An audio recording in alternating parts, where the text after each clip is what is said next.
आज हम latest know the world series का 7th पार्ट लाए हैं, जिसमें हम कवर करने वाले हैं टुवालू, अ फ्लोटिंग नेशन। यहाँ पर इसको जो टाइटल दिया गया है फ्लोटिंग नेशन, ऐसा इसीलिए है क्योंकि ये पैसिफिक ओशियन में एक ओशियनिक कंट्री है, जो कि एक तो असलियत में आइलैंड है। तो अब हम इसकी बात करते हैं और सबसे पहले जानते हैं इसकी जियोग्राफी ऑफ टुवालू।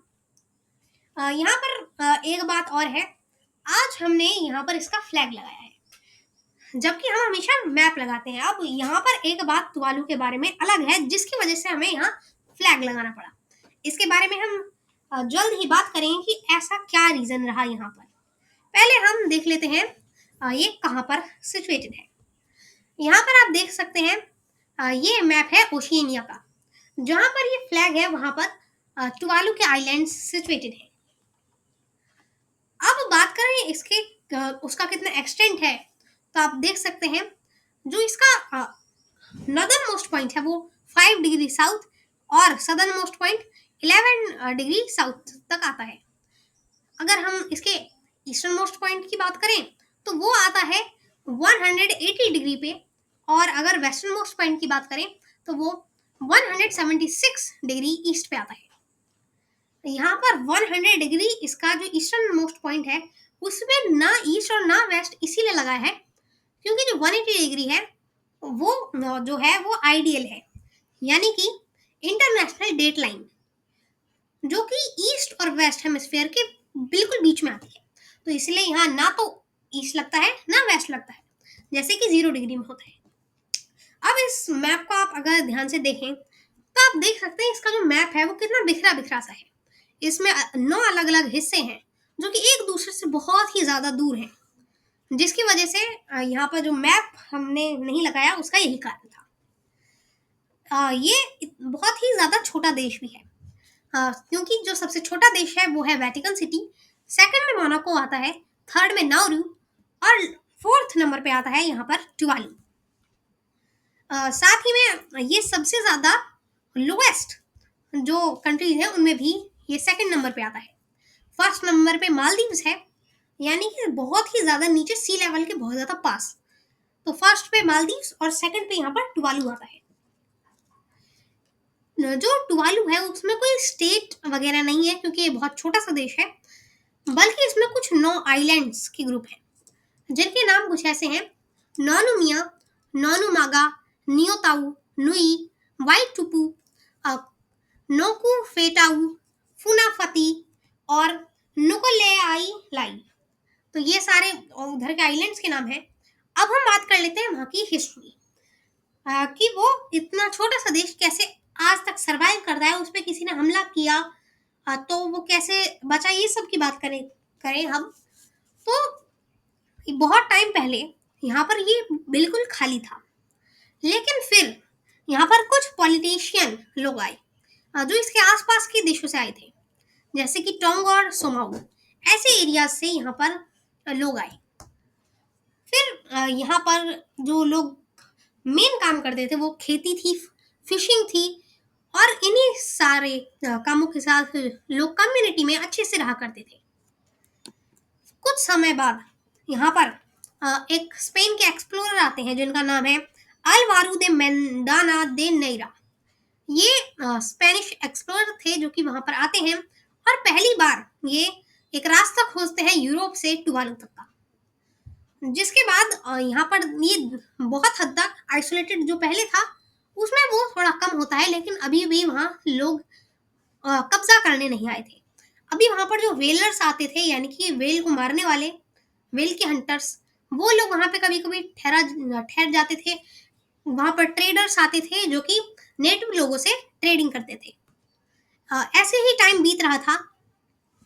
फिर यहाँ पर कुछ समय बाद एक सोसाइटी आती है जिसे हम बोलते हैं लंदन मिशनरी सोसाइटी, जो यहाँ पर पहली बार क्रिश्चियनिटी लाती है।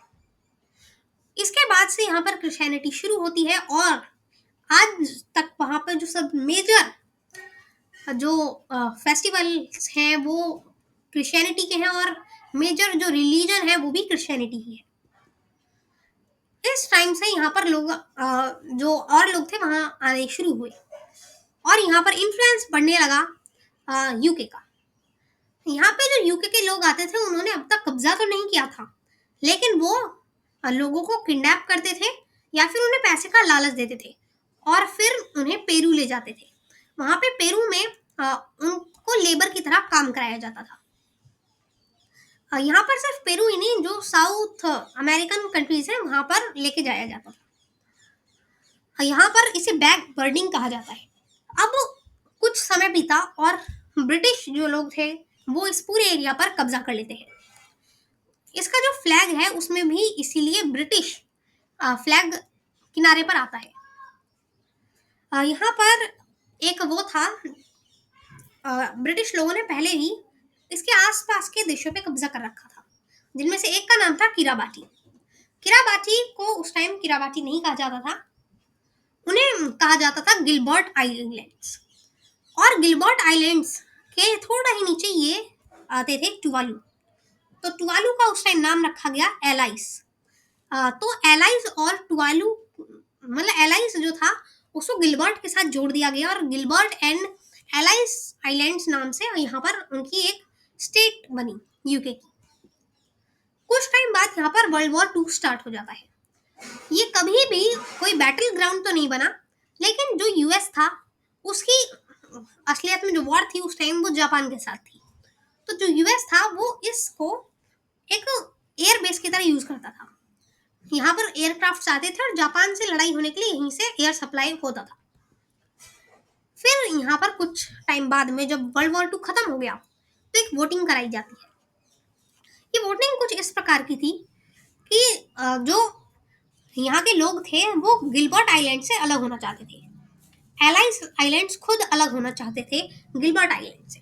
तो यहाँ वोटिंग की जाती है और 90% लोगों के साथ ये वोटिंग जीत जाती है और एलाइस आइलैंड को अलग कर दिया जाता है गिलबर्ट आइलैंड से, यानी कि किराबाटी और टुवालू को अलग कर देते हैं। कुछ टाइम यहाँ पर और बीतता है और फिर ये जो टुवालू है उसे आज़ादी मिल जाती है ब्रिटिश कॉमनवेल्थ के अंडर, यानी कि जो ब्रिटिश के राजा हैं वो इधर के राजा रहेंगे, लेकिन वैसे इनको आज़ादी है। लेकिन ये असलियत में टुवालू के लिए एक बहुत बड़ी जीत थी, क्योंकि यहाँ पर चाहे राजा का शासन रहे, लेकिन राजा असलियत में जो ब्रिटिश का है उसके पास भी पावर नहीं है ज़्यादा। इसी की वजह से यहाँ पर मेन जो फोकस रहेगा वो पीएम पर रहता है। अब हम बात कर लेते हैं बेसिक फैक्ट्स की कि यहाँ पर कौन सी कैपिटल है, कौन फाइनेंशियल कैपिटल है, इन सब की।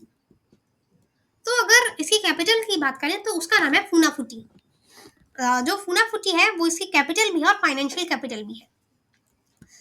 साथ ही में अगर हम देखें तो यहाँ पर इसकी पॉपुलेशन सेकंड सबसे कम है, सेकंड लीस्ट पॉपुलेशन है। फर्स्ट पे तो आता है वेटिकन सिटी, सेकंड पे यहाँ पर टुवालू है। टुवालू की जो पॉपुलेशन है वो सिर्फ और सिर्फ 9816 है। इसी के साथ अगर हम इसकी करेंसी को देखें तो वो ऑस्ट्रेलियन डॉलर है और साथ ही में इसमें टुवालन डॉलर भी यूज किया जाता है। लैंग्वेज में टुवालन एक तो यहाँ पर प्रोमिनेंट लैंग्वेज है, फिर इंग्लिश भी इधर की ऑफिशियल लैंग्वेज है क्योंकि यहाँ पर यूके का शासन रहा। यहाँ पर जो इधर के मेन लीडर्स हैं उनमें आते हैं पहले तो किंग चार्ल्स 3, जो कि असलियत में यूके के किंग हैं। फिर आते हैं यहाँ पर टोफिग्या वेवुलू फलानी, ये वहाँ के जो गवर्नर जनरल है उनका नाम है, और जो उनके पीएम है वो है फेलाटी टियो। यहाँ पर जो ये देश है वो जीडीपी रैंकिंग में सबसे कम है, लेकिन जीडीपी रैंकिंग ऐसा इसीलिए है क्योंकि वहाँ की पॉपुलेशन ही कम है, तो फिर ज़्यादा वो नहीं कमा सकते। अगर हम यहाँ पर इसी की जगह जीडीपी पर कैपिटा देखें तो वो बाकी देशों से अच्छे 105वीं रैंक यहाँ पर आती है इसकी। वहाँ पर लोग कम है, इसी की वजह से ये जीडीपी रैंकिंग में इतना अच्छा नहीं कर पा रहे हैं। आगे चले तो आता है कल्चर एंड फेस्टिवल, कि वहाँ पे कौन से फेस्टिवल्स मनाए जाते हैं, कौन से डांस है, इन सब की बात। डांस में वहाँ एक ही डांस सबसे ज़्यादा फेमस है जिसे हम बोलते हैं फैटाइल डांस। हाँ, तो वहाँ पर ये सबसे ज़्यादा फेमस डांस है, ट्रेडिशनल डांस है। यहाँ पर रिलीजन की हम पहली बात कर चुके थे हिस्ट्री में, क्रिश्चियनिटी यहाँ का मेजर रिलीजन है। फिर अगर हम बात करें कौन से फेस्टिवल मनाए जाते हैं, तो एक तो है टुवालू डे, जो कि इधर का इंडिपेंडेंस डे का नाम है। फिर गॉस्पल डे, जो गॉस्पल डे है वो जो यहाँ पर सोसाइटी आई थी, लंदन मिशनरी सोसाइटी, उसके आने का उपलक्ष्य है, यानी कि यहाँ पे क्रिश्चियनिटी आई उस चीज का। और फिर कॉन्स्टिट्यूशन डे, कि कॉन्स्टिट्यूशन जब बना उसका।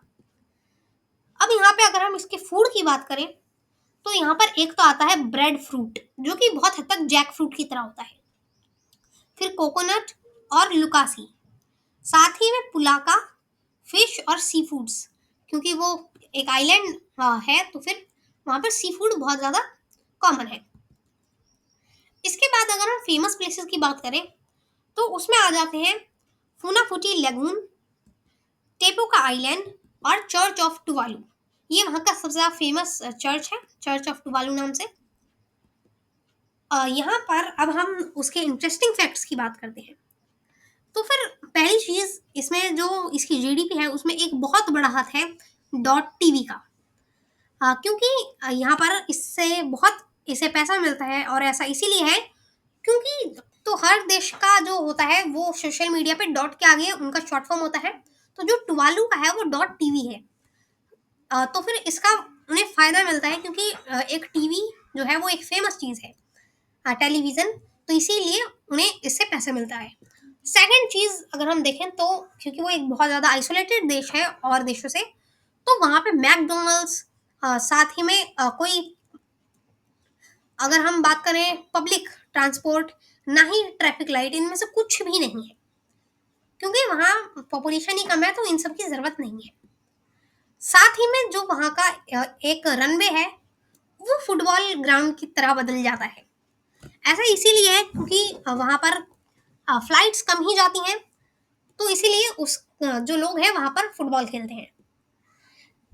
अब एक और चीज़ है कि वहाँ पे जो आर्मी है वो कोई भी आर्मी नहीं है, और जो लोग हैं वो पुलिसमैन्स, तो उनके पास कोई बंदूक भी नहीं है, क्योंकि वो बहुत ही ज़्यादा एक पीसफुल कंट्री है।